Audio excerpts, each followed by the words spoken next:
Good morning students. Electrician प्रथम वर्ष की तीसरी क्लास लेकर आज मैं पुनः उपस्थित हूँ। दूसरी क्लास में आप लोगों को मैंने बताया था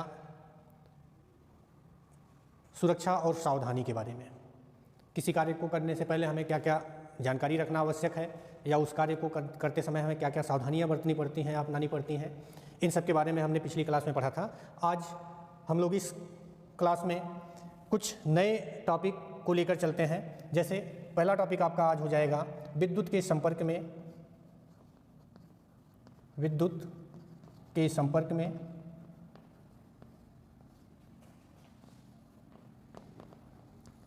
आए हुए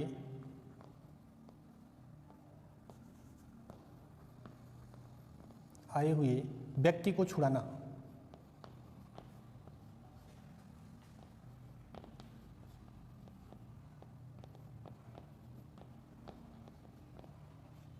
आज का हमारा पहला टॉपिक रहेगा बच्चों, विद्युत के संपर्क में आए हुए व्यक्ति को छुड़ाना। यदि कोई व्यक्ति विद्युत के संपर्क में आ गया हो तो हमें उसे किस प्रक्रिया के द्वारा उस विद्युत के संपर्क से पृथक करना है, उसे विद्युत के संपर्क से पृथक करना है किस तरह से, यही हमें आज पढ़ना है बच्चों। और आगे का भी बिंदु रहेगा विद्युत के संपर्क में आए हुए व्यक्ति को छुड़ाना, हमें इसी बिंदु पे पढ़ना है। तो देखते हैं, सबसे पहला तरीका हमारा ये होता है, यदि कोई व्यक्ति किसी परिपथ के चालक तार से संपर्क स्थापित कर लिया है या बॉडी अर्थ के कारण उसके शरीर में धारा प्रवाहित हो रही है, कोई भी कारण हो सकता है धारा प्रवाहित होने का। यदि व्यक्ति के शरीर में धारा प्रवाह स्थापित हो चुका है तो हमें उस व्यक्ति को किस प्रकार से उस धारा प्रवाह से या उस परिपथ से अलग करना है, हम यही देखते हैं। सबसे पहला बिंदु हमारा इसमें हो जाएगा, सबसे पहला तरीका हमारा हो जाएगा कि मेन स्विच को ऑफ कर दें।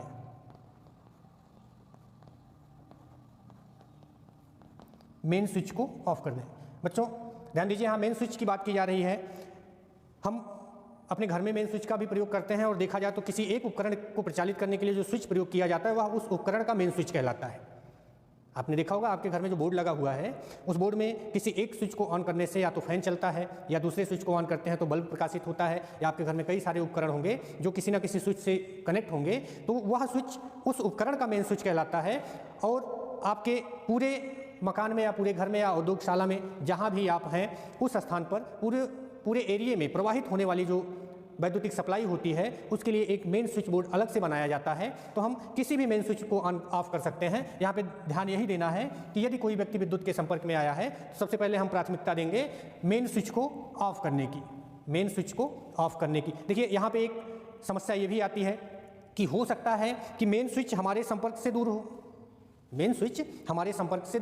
यदि कोई व्यक्ति विद्युत के संपर्क में आया है, हम मेन स्विच ऑफ करने के लिए उस स्विच के पास तक जाते हैं, यदि दूरी अधिक है तब तक उस व्यक्ति के शरीर में धारा प्रवाह अधिकतम मात्रा में हो गया होगा और वह क्षतिग्रस्त भी हो सकता है। तो उस कंडीशन में यदि हमारे संपर्क से मेन स्विच दूर है, उस कंडीशन में हमें जो प्रक्रिया अपनानी पड़ती है वो देख लेते हैं बच्चों।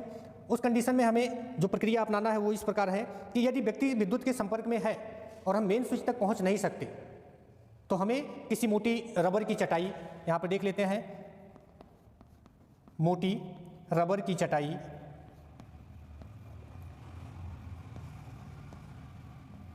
पर खड़े होकर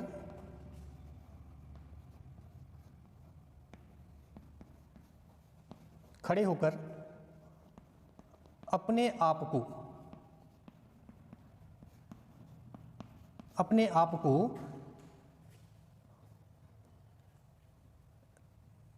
अचालक बनाते हुए,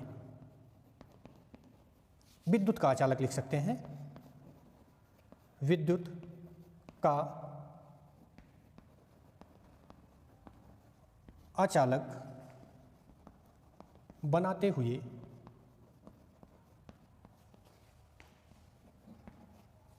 पीड़ित को परिपथ से अलग करना है।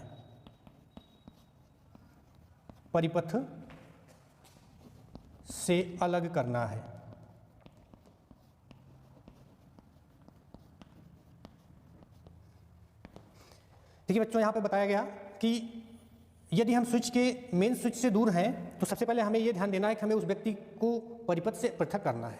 तो हम परिपथ से उस व्यक्ति को पृथक करते समय ये भी ध्यान दें कि हम खुद अपने आप को अचालक बनाएं, अर्थात हम उस व्यक्ति को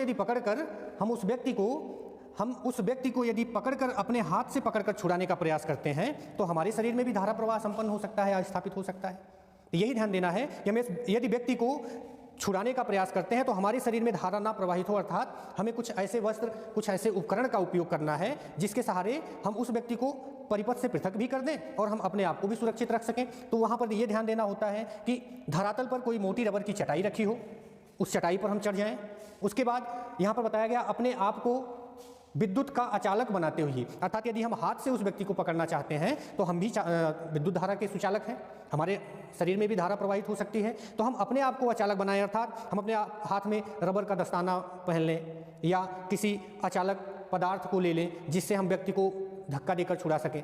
इन सभी प्रक्रियाओं को अपनाते हुए हम यदि मेन स्विच के पास नहीं पहुंच सकते तो व्यक्ति को इस तरह से परिपथ से अलग कर सकते हैं। यहाँ पर एक बात और ध्यान देनी होती है बच्चों कि जो व्यक्ति विद्युत के संपर्क में आया हुआ है, जिसके शरीर में धारा प्रवाह स्थापित हुआ है, वह व्यक्ति अचेत हो जाता है। उस व्यक्ति को यह समझ में नहीं आएगा कि उसे करना क्या है।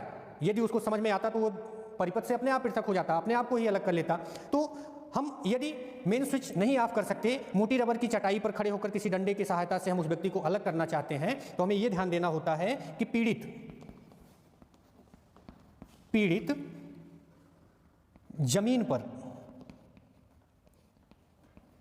जमीन पर जोर से नहीं गिरना चाहिए।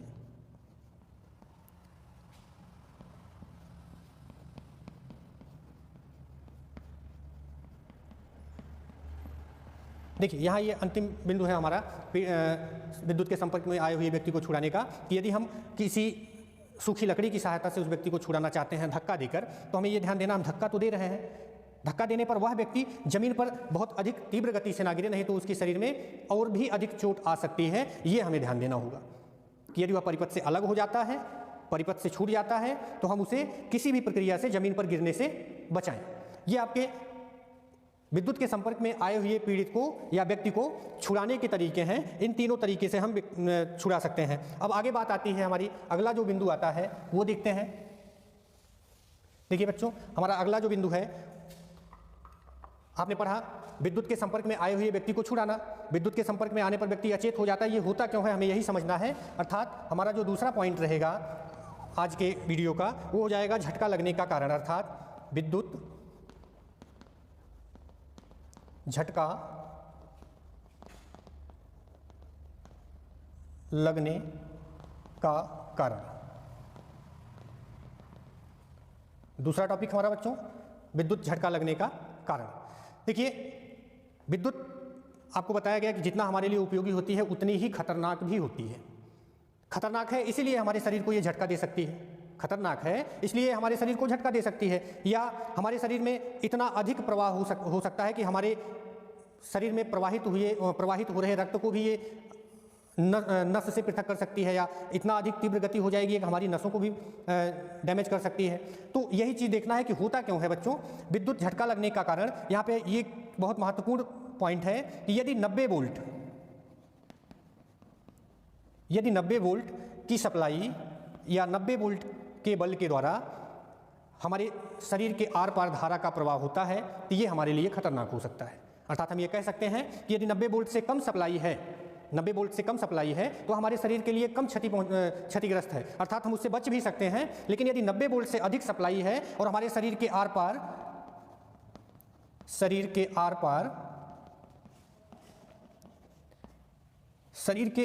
पार का मतलब बच्चों यही है कि हमारे शरीर में धारा का प्रवाह होना। यदि 90 वोल्ट सप्लाई से अधिक वोल्ट तक की सप्लाई पर हमारी शरीर में धारा का प्रवाह हो रहा है तो वह हमारे शरीर को एक तीव्र झटके का आभास करवा सकती है। तीव्र झटके का आभास क्यों होता है? देखिए, विद्युत की तीव्र गति अर्थात 3 × 10⁸ मीटर प्रति सेकेंड। विद्युत की गति जो होती है वह 3 × 10⁸ मीटर प्रति सेकेंड होती है। यदि इस गति में विद्युत धारा हमारे शरीर में प्रवाहित होती है तो वह हमारे रक्त संचार से सामंजस्य नहीं बैठा पाती है, अर्थात ब्लड सर्कुलेशन से तालमेल नहीं बना पाती है, जिसके कारण हमारा ब्लड अधिक तीव्र गति से प्रवाहित होने लगता है, और जब ब्लड अधिक तीव्र गति से प्रवाहित होगा तो आपको बच्चों पता है कि वह आपके शरीर के लिए हानिकारक होता है। आप जानते हैं ब्लड प्रेशर हाई होना, उस कंडीशन में भी हमारे शरीर में ब्लड की गति जो होती है वो बढ़ जाती है, लेकिन इतनी नहीं बढ़ती जितना धारा प्रवाह होने पर बढ़ता है। अर्थात यहाँ पर धारा प्रवाह का जो सामंजस्य है वो हमारे ब्लड से नहीं बैठ पाता, जो हमारे शरीर को एक झटके का आभास करवाता है। एक बार फिर से देख लेते हैं विद्युत झटका लगने का कारण। बच्चों, हमारे शरीर में यदि 90 वोल्ट की सप्लाई के द्वारा विद्युत धारा का प्रवाह 90 वोल्ट की सप्लाई से अधिक वोल्टता पर यदि होता है तो हमारे शरीर में एक झटके का आभास होता है। झटके का आभास क्यों होता है, ये यहाँ पर हम बताते हैं आपको कि जो धारा प्रवाह की गति होती है, विद्युत धारा की गति होती है, वह 3 × 10⁸ मीटर प्रति सेकंड होती है, जो हमारे ब्लड या जो हमारे रक्त संचार की गति से कहीं अधिक है, रक्त संचार की गति से बहुत अधिक है, जो हमारे रक्त संचार से सामंजस्य नहीं बैठा पाती, इसलिए वह हमारे शरीर को एक झटके का आभास करवाती है, जो हमारे लिए खतरनाक भी होता है। दूसरा पॉइंट हो गया बच्चों। हम तीसरे पॉइंट पर आते हैं। देखिए, यहाँ पर विद्युत झटका लगने पर हम ये तो नहीं कह सकते कि विद्युत झटका आपको लगेगा या नहीं लगेगा, लेकिन यदि किसी कारणवश विद्युत झटका लग जाता है और आपकी शरीर क्षतिग्रस्त हो जाती है या आपके शरीर पर कोई चोट आ जाती है तो हमें उपचार क्या करना होता है। यहाँ पर देखते हैं, तीसरा पॉइंट हमारा है जो कहलाएगा आपका प्राथमिक उपचार।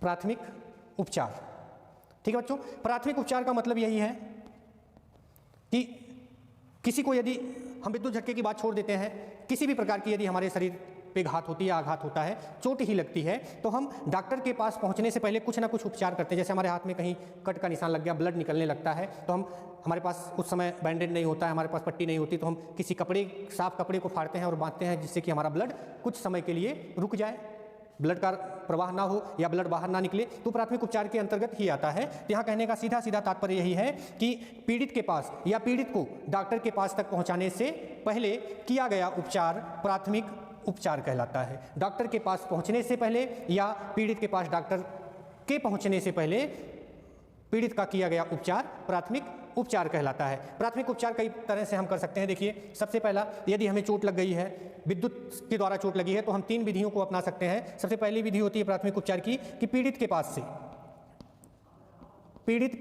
से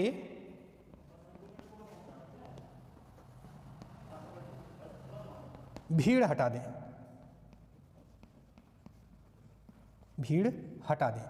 बच्चों, पीड़ित के पास से भीड़ हटाने का तात्पर्य यही होता है कि जिस व्यक्ति को करंट लगा है, जिस व्यक्ति को शॉक लगा है, उस व्यक्ति को स्वच्छ वायु की बहुत अधिक आवश्यकता होती है।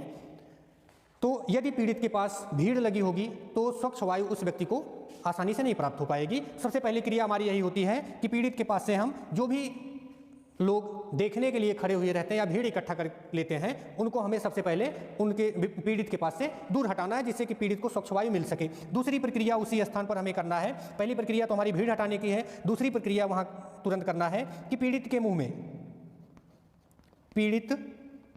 में यदि नकली दांत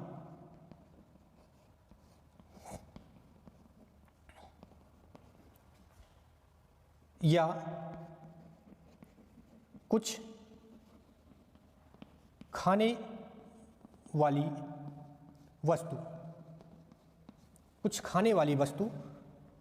हो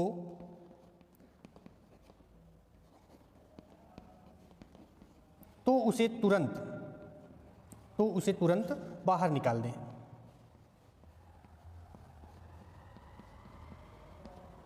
देखिए बच्चों, दूसरा पॉइंट हमारा जो है ये क्या बोल रहा है, यदि पीड़ित के मुंह में नकली दांत है या कुछ खाने वाली चीज़ व्यक्ति ने अपने मुंह में रखा हुआ है जिसे करंट लगा है, तो सबसे पहली क्रिया भीड़ हटाने के बाद हमें दूसरा कार्य वही करना है कि उसके मुंह में जो कुछ भी है उसे हम बाहर निकाल दें। चलिए, 2 प्रक्रियाएं हो गई।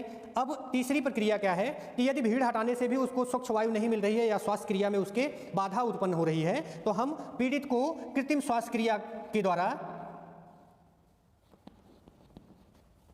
कृत्रिम श्वास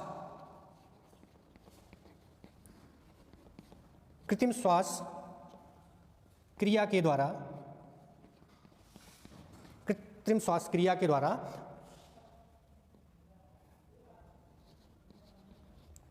श्वास प्रदान करें। देखिए बच्चों, हमने बताया आपको भीड़ हटाने का तात्पर्य क्या है। भीड़ हटाने का तात्पर्य यही है कि व्यक्ति को स्वच्छ वायु मिल सके। स्वच्छ वायु मिलने के बाद हमें ये देखना है कि व्यक्ति के मुंह में नकली दांत, गुटखा, पान, तंबाकू या कोई भी खाने वाली चीज़ हो तो उस व्यक्ति के मुंह से सबसे पहले बाहर निकाला जाए। यदि ये सारी प्रक्रियाएं करने के बाद भी व्यक्ति की श्वास प्रक्रिया में बाधा उत्पन्न हो रही है तो हमें उसे कृत्रिम श्वास विधि द्वारा श्वास प्रदान करने की प्रक्रिया को अपनाना होता है। हम आगे बढ़कर देखते हैं कि कृत्रिम श्वास क्रिया होती क्या है। कृत्रिम श्वास क्रिया क्या होती है, हम इस बिंदु पर चर्चा करते हैं। देख लेते हैं बच्चों, कृत्रिम श्वास क्रिया। कृत्रिम श्वास क्रिया का मतलब हमारे द्वारा या व्यक्ति के द्वारा यदि पीड़ित को श्वास लेने में बाधा हो रही है तो व्यक्ति के द्वारा जो भी श्वास क्रिया अपनाई जाती है वो कृत्रिम श्वास क्रिया कहलाती है, जो 3 प्रकार की होती है। चौथा पॉइंट हो जाएगा हमारा कृत्रिम श्वास प्रक्रिया। कृत्रिम श्वास प्रक्रिया बच्चों ये 3 प्रकार की होती है। नंबर 1 सिल्वेस्टर विधि, सिल्वेस्टर विधि। नंबर 2 सैफर विधि। नंबर 3 मुंह से मुंह विधि।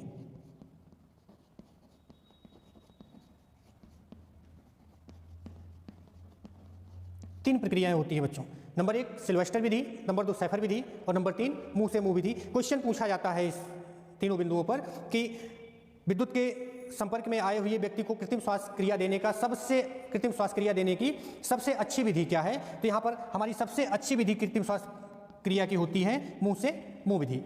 ठीक है बच्चों, इससे होता क्या है कि हम व्यक्ति के मुंह में यदि हवा भरते हैं प्रेशर से तो उसके फेफड़ों में वो हवा प्रवेश करती है और एकाएक जब छोड़ते हैं तो वह हवा बाहर निकलने का प्रयास करती है, तो जिससे हमारे व्यक्ति के फेफड़े में हवा का आवागमन या शुद्ध वायु का आवागमन होने लगता है। यहाँ मुंह से मुंह विधि में हमें एक बात ये ध्यान देनी होती है कि पीड़ित व्यक्ति जो है उसके मुंह में या उसके अंदर से जो गैसें निकलती हैं वह हानिकारक होती हैं। तो हमें यही ध्यान देना है कि जब भी हम कृत्रिम श्वास क्रिया में मुंह से मुंह विधि से हम श्वास देने की प्रक्रिया शुरू करते हैं तो हमें किसी स्वच्छ कपड़े को पीड़ित के मुंह पर रखना है, उसके बाद ही श्वास क्रिया प्रारंभ करना है। नहीं तो वह व्यक्ति के पीड़ित व्यक्ति के मुंह से निकलने वाली जो गैस होती है वह हमारे लिए भी हानिकारक हो जाती है। आगे ये आपकी कृत्रिम श्वास प्रक्रिया है। आते हैं इसके बाद बच्चों अग्निशमन। ये हमारी विद्युत से संबंधित बात थी कि विद्युत के संपर्क में आए हुए व्यक्ति को छुड़ाना कैसे है। विद्युत के संपर्क में आए हुए व्यक्ति को झटका क्यों लगता है। यदि कोई व्यक्ति विद्युत के संपर्क में आ गया है और वह जो है क्षतिग्रस्त हो चुका है या उसके शरीर पर किसी प्रकार की चोट लग चुकी है तो हमें प्राथमिक उपचार के रूप में क्या करना है। यदि व्यक्ति करंट के संपर्क में आने पर श्वास नहीं ले पा रहा है सही तरीके से तो कृत्रिम श्वास प्रक्रिया विधि को अपनाना है, जो आगे दिया गया है 3 प्रकार से है, सिल्वेस्टर विधि, सैफर विधि और मुंह से मुंह विधि। हमने एक क्वेश्चन भी बताया इसमें आपको कि विद्युत के संपर्क में आए हुए पीड़ित व्यक्ति को श्वास प्रक्रिया देने की सबसे सरलतम विधि क्या होती है, जो आपको बताया मैंने कि मुंह से मुंह विधि होती है। आगे आते हैं, अब हमारा जो टॉपिक होगा वह रहेगा अग्निशमन। अग्निशमन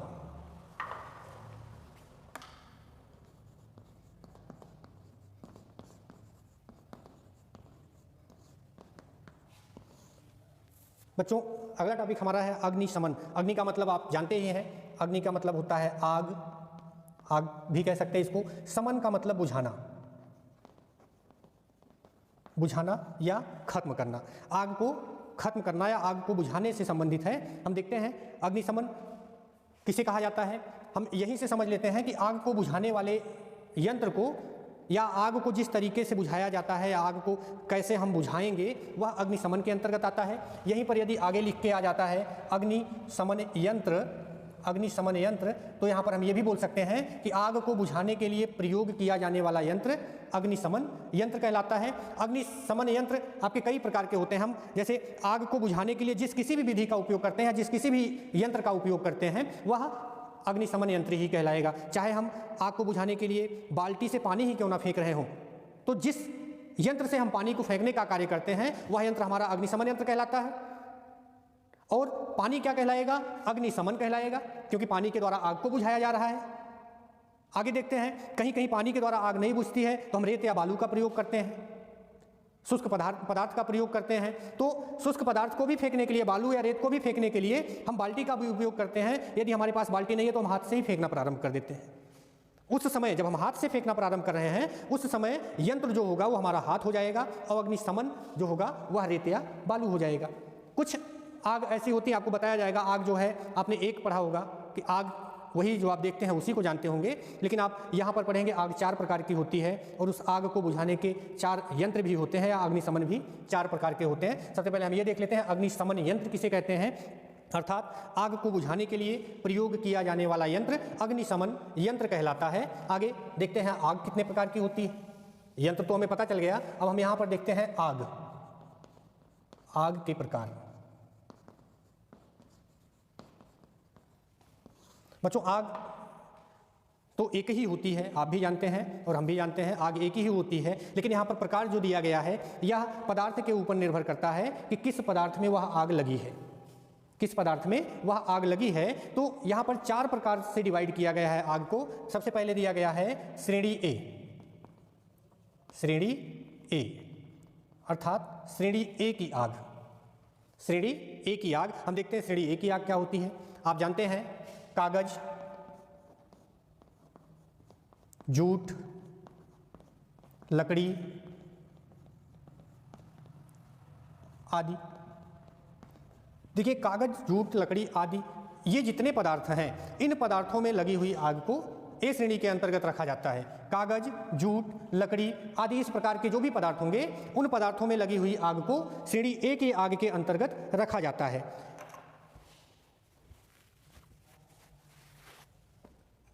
अब आगे बढ़ते हैं, श्रेणी ए की आग हो गई।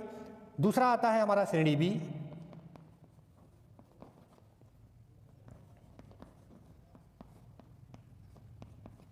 देखिए श्रेणी ए की आग के लिए कुछ पदार्थ अलग बताए गए आपको, श्रेणी बी के लिए अलग बताए जाएंगे। इसी तरह से आपके चार होते हैं आग के प्रकार, 4 होते हैं। तीसरा है श्रेणी सी और चौथा है श्रेणी डी।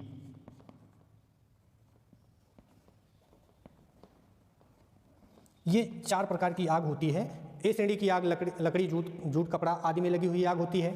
बी श्रेणी की आग हम देख लेते हैं। बी श्रेणी की आग जो होती है यह ज्वलनशील द्रव पदार्थ, ज्वलनशील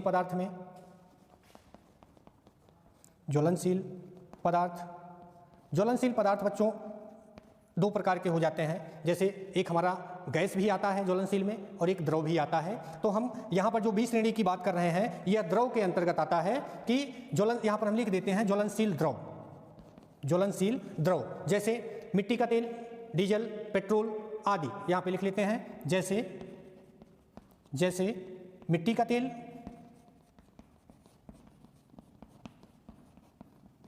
का तेल, दूसरा हो जाएगा आपका डीजल, तीसरा हो जाएगा पेट्रोल आदि। देखिए बच्चों मिट्टी का तेल, डीजल, पेट्रोल ये सब द्रव पदार्थ होते हैं और ये ज्वलनशील भी होते हैं, इसलिए बी श्रेणी की आग को ज्वलनशील द्रव पदार्थ के अंतर्गत रखा गया, जैसे मिट्टी का तेल, डीजल, पेट्रोल आदि। आगे तीसरा देख लेते हैं। श्रेणी सी की आग जो होती है वो भी ज्वलनशील पदार्थ के अंतर्गत ही आती है, लेकिन वे गैस होती हैं। ठीक है बच्चों, गैस पदार्थ के अंतर्गत आता है, द्रव के अंतर्गत नहीं आता। जैसे हम देख लेते हैं यहाँ पे एलपीजी हो गया, एलपीजी अर्थात लिक्विड पेट्रोलियम गैस, एसिटिलीन हो गया, या हम ऑक्सीजन भी बोल सकते हैं, एसिटिलीन सिलेंडर हो गया, ऑक्सीजन सिलेंडर हो गया आदि। देखिए द्रव जो हमारी गैस है एलपीजी, एसिटिलीन, ऑक्सीजन आदि गैस पदार्थों में लगी हुई आग श्रेणी सी के अंतर्गत आती है। श्रेणी डी के अंतर्गत विद्युत से लगी आग जो होती है बच्चों यह श्रेणी डी के अंतर्गत आती है। 4 प्रकार के हमने आग बताए आपको। हमने आपको ये भी बताया था आग एक ही होती है, आपको पता है, लेकिन वही आग यहाँ पर 4 वर्गों में विभाजित की गई है। श्रेणी ए, श्रेणी बी, श्रेणी डी तथा श्रेणी सी तथा श्रेणी डी 4 वर्गों में विभाजित की गई। अब एक ही आग को 4 वर्गों में विभाजित करने का कारण ये था कि वह किस पदार्थ में लगी हुई है। पदार्थ के आधार पर कागज, लकड़ी, जूट, कपड़ा इन सब चीज़ों में लगी हुई या इन सब पदार्थों में लगी हुई आग श्रेणी ए के अंतर्गत आती है। ज्वलनशील द्रव पदार्थ में लगी हुई आग श्रेणी बी के अंतर्गत आती है। ज्वलनशील गैस पदार्थ में लगी हुई आग श्रेणी सी के अंतर्गत आती है और विद्युत से लगी हुई आग श्रेणी डी के अंतर्गत आती है। बच्चों, हम अपनी क्लास को यहीं अब विराम देना चाहेंगे। आपसे ये कहना चाहेंगे कि आप वीडियो को देखते हुए वीडियो को लाइक और शेयर करना ना भूलिए। धन्यवाद।